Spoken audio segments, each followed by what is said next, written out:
आजकल एक टर्की का ड्रामा बड़ा चर्चों में है जिसका नाम दी रिलीज एर्तुगरुल है। चर्चों की वजह है कि उस ड्रामे के कुछ अहम किरदार जो लोगों को बड़ा पसंद आ रहे हैं, जैसे कि एर्तुगरुल गाजी, तुर्गुत गाजी और बमसी आल्प। ये तीन किरदार इस ड्रामे की बुनियाद है। तो आज हम इस वीडियो में बमसी आल्प के बारे में जानेंगे कि बमसी आल्प कौन थे, किस कबीले से ताल्लुक़ रखते थे और बमसी आल्प के माँ बाप कौन थे।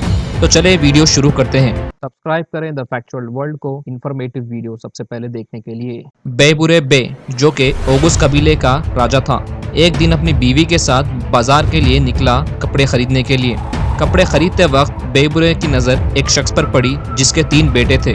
उस मंजर को देखने के बाद बेबुरे रोने लगा। तो किसी ने पूछा कि रोने की वजह क्या है। तब बेबुरे ने कहा कि मुझे अल्लाह ने औलाद नहीं दी, इसलिए बड़ी तकलीफ हो रही है। अब बेबुरे की इन बातों को एक दूसरे कबीले की रानी ने सुन लिया। तब उस रानी ने अल्लाह से दुआ की कि बेबुरे को एक बेटा दे। उसी वक्त वहाँ खड़ा एक और शख्स जिसका नाम बेबाइचन था, उसने भी उस रानी से दुआ की गुजारिश की। तब उस रानी ने बेबाइचन के लिए भी अल्लाह से दुआ की कि बेबाइचन को भी अल्लाह एक बेटी दे। उसके बाद बेबाइचन ने उस रानी से कहा कि आप गवाह रहना कि अगर हम दोनों को अगर औलाद नसीब हो जाए तो उनका निकाह करेंगे। उस ज़माने में दुआओं का बड़ा असर होता था। कुछ महीनों बाद बेबुरे को अल्लाह ने बेटा अता किया जिसका नाम बमसी बेरेक रखा गया, और दूसरी तरफ बेबाइचन को अल्लाह ने बेटी अता फरमाई जिसका नाम बानु शिशेक रखा गया। बमसी बेरेक एक ओगुस कबीले का शहजादा था। एक दिन बमसी शिकार के लिए निकला था अपने कबीले से। तब वो एक हिरन के चक्कर में दूसरे कबीले तक पहुंच गया। तब बमसी ने उस हिरन को उस कबीले के पास ही शिकार कर लिया। वो नज़ारा देखकर उस कबीले के कुछ लड़कियां बमसी के पास आई और वो लड़कियां बमसी को एक शिकारी समझकर अपने शहजादी के पास लेकर गई। अब यहाँ जो शहजादी है वो कोई और नहीं बल्कि बानु शिशेक है। तब उस शहजादी ने बमसी से उसके बारे में पूछा तो बानु शिशेक को पता चल गया था कि बमसी बेरेक है ओगुस कबीले का शहजादा जिससे इसका निकाह होने वाला था। उसके बाद दोनों एक दूसरे को जान गए और शिकार करने के लिए निकल गए। कुछ दिनों बाद दोनों की शादी तय हो गई। शादी से एक रात पहले बमसी बेरेक के कबीले पर बेबत कैसल के सलीबियों ने हमला कर दिया।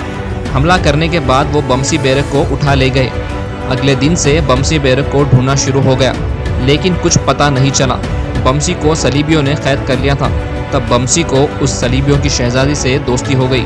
16 साल के बाद एक दिन अचानक बमसी को उसके कबीले वाले मिल गए और उन्होंने बताया कि बानु शिशेक की शादी किसी और से होने वाली है। तब बमसी बहुत परेशान हो गया। बमसी की इस परेशानी को सलीबियों की शहजादी ने देख लिया और सारी बातें बमसी से जान ली। तब उस शहजादी ने बमसी से एक वादा किया कि वो बमसी को भगाने में मदद करेगी, लेकिन उसके बदले बमसी उस बेबत कैसल को फतेह करके उससे निकाह करे। तब बमसी ने अपने कबीले पहुंचकर अपने सिपाहियों को लेकर उस बेबत कैसल को फतेह कर लिया और उस सलीबी शहजादी से निकाह भी कर लिया। ये कहानी 8वीं से लेकर 10वीं सदी के बीच की है और एर्तुगरुल गाजी 12वीं सदी में पैदा हुए। इससे साफ पता चलता है कि हकीकत में बमसी बेरेक एर्तुगरुल गाजी से कभी मिला ही नहीं था। बमसी बेरेक ओगुस तुर्क्स के हिस्ट्री में एक बड़ा वफादार सिपाही था, इसलिए बमसी बेरेक की याद में उसका किरदार एर्तुगरुल गाजी के ड्रामे में दिखाया गया है। लेकिन हकीकत में बमसी बेरेक उतना ही खतरनाक और वफादार सिपाही भी था।